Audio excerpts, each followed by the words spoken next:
लोकसभा ने आंध्र प्रदेश को तेलंगाना और सीमांध्र में बांटने पर मुहर लगा दी।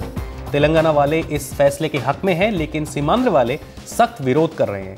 इस फैसले का हैदराबाद के प्रॉपर्टी बाजार पर क्या असर पड़ेगा? दाम चढ़ेंगे या गिरेंगे? और सीमांध्र की नई राजधानी बनने का फायदा क्या हैदराबाद को होगा? इन मुद्दों पर बहस छिड़ी हुई है। तो हम भी चर्चा करते हैं और इसके लिए हमारे साथ हैं श्री चलपति राव, जो कि एग्जीक्यूटिव वाइस प्रेसिडेंट हैं Andhra Pradesh real estate developer association के, और श्री नंद किशोर एम, जो कि एग्जीक्यूटिव डायरेक्टर हैं राम की एस्टेट्स एंड फार्म्स लिमिटेड। आप दोनों का बहुत बहुत स्वागत है प्रॉपर्टी इंडिया में। तो मिस्टर राव, सबसे पहले आपसे शुरू करते हैं। आप बताइए, काफी ऑपोजिशन है इस मुद्दे पे, और जो लोग यहां पर पैसा लगाना चाहते हैं, हमें काफी लोग लिखते हैं जो कि हैदराबाद के मार्केट में पैसा लगाना चाहते हैं, लेकिन रुके हुए हैं सिर्फ इस मसले के चलते। तो आप इस मसले का असर किस प्रकार देखते हैं हैदराबाद के प्रॉपर्टी बाजार पर? नेशनल हाउसिंग बैंक का रेजिडेंशियल इंडेक्स के मुताबिक 2007 से जो प्राइसेस है, रेजिडेंशियल प्राइसेस, वो जो है 100 से अभी 84 तक नीचे गिरा, और लास्ट 6 महीने से और बढ़ते जा रहा है, और 93 तक आ गए दिसंबर एंडिंग तक। ये इसीलिए है कि हैदराबाद में थोड़ा राजकीय अनिश्चितता है, और इसका लैंड ऑर्डर का कुछ प्रॉब्लम्स है। अब जो है पूरा सुख शांति वापस आ जाएगा हैदराबाद को।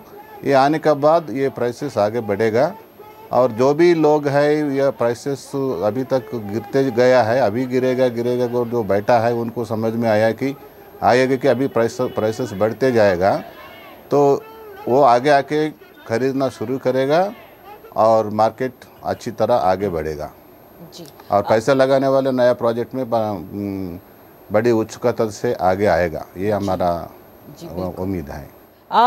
नंद किशोर जी, आपसे ये जानना चाहेंगे कि सीमांध्र में अब आपको क्या लगता है कि अगर नया इलाका है तो उसमें नया कंस्ट्रक्शन का काम, नई परियोजनाएं, सरकार की तरफ से पैसा, ये सब होने का कोई ना कोई फायदा इस इलाके को मिलेगा, वहाँ की प्रॉपर्टी प्राइसेस और रियल एस्टेट को? एक चीज़ हमें ये समझना चाहिए कि अभी सिर्फ ये दोनों जो अभी प्रांत हैं, they are adjacent to each other, आजू बाजू में है, और उसका तो इम्प्लीकेशन का एक में अगर कुछ ज़्यादा पैसा लगाया जा रहा है, इन्वेस्टमेंट लगाया जा रहा है, तो उसका फ़ायदा तो आजू बाजू वाले शहर में भी होंगे। तो अगर सीमांध्र में इन्वेस्टमेंट जा रहा है तो उसका बेनिफिट बिल्कुल हैदराबाद को भी होगा। तो वो एक चीज़ है। और दूसरी चीज़ ये है कि हैदराबाद एक तरह से देखा जाए तो it is always has been a big brand. अब ये अलग बात है कि पिछले कई सालों में because of this political uncertainty की वजह से थोड़ा मार्केट गिरा हुआ था।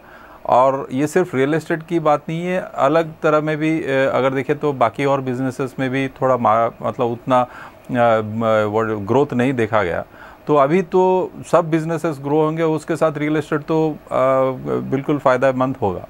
और इसके अलावा अगर आप देखा जाए तो हैदराबाद में हर तरह का जो रिक्वायरमेंट है, इंफ्रास्ट्रक्चर का कहिए या आप कहिए द डेवलपमेंट का कहिए, और Hyderabad is a educational hub, Hyderabad is a IT hub, Hyderabad is a pharmaceutical hub. तो जो हमारे जो बेसिक जो इकोनॉमिक एक्टिविटी जो हैदराबाद में बहुत ही अच्छा है, इंडस्ट्रियल एक्टिविटी अच्छा है। तो और अभी जो क्लैरिटी आ गई है, इसकी वजह से तो हैदराबाद को बेनिफिट होना ही है। और this is irrespective of the political situation. तो हैदराबाद, तो मैं तो हमेशा हैदराबाद का रियल एस्टेट पोटेंशियल में बहुत ही यकीन रखता हूँ, and I think this potential will be realised, बहुत ही जल्दी रियलाइज़ होगा। और अगर आप देखें तो बेंगलोर या चेन्नई के कंपैरिजन में हैदराबाद के प्राइसेस और बेंगलोर के प्राइसेस और चेन्नई के प्राइसेस लगभग 2008 में ऑलमोस्ट सिमिलर लेवल्स पे थे। अभी चेन्नई और बेंगलोर लगभग 40% आगे हैं। तो आई थिंक ये जो 30-40% का जो शॉर्टफॉल आज हैदराबाद में देखा जा रहा है, it will catch up very soon in the next couple of years. तो राव साहब, जो समस्या थी उसका काफ़ी हद तक अब एक क्लैरिटी आ गई है कि कहाँ पर क्या होगा। तो जो डेवलपर हैं अब और कितना कमिट करने वाले हैं इन दोनों राज्यों में निवेश के लिए? हम सीमांध्र और तेलंगाना में कितना निवेश और देखेंगे डेवलपर्स की तरफ से, और कितने नए प्रोजेक्ट्स पे काम किया जा रहा है? आप कुछ बताएंगे, कुछ आंकड़े हमें बताएंगे? Definitely, a number of projects that are now being launched and to be launched particularly in Hyderabad. It is one of the first metros to introduce online submission of application. अभी हैदराबाद JHMC में शुरू हो गया और HMDM में भी they are introducing this online submission of application and approvals will be given within 1 week to 30 days. This is going to encourage all the people who are holding due to delays etc. and then number 2 due to the uncertainty in the market, they will all open up.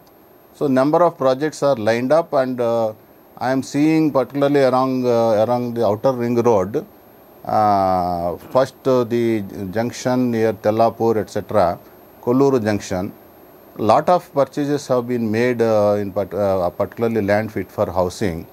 The thousands of acres have been purchased and very big projects are being planned from 200 to 400 acres each. Some 4 or 5 projects are planned around Tellapur, Kolluru junction itself.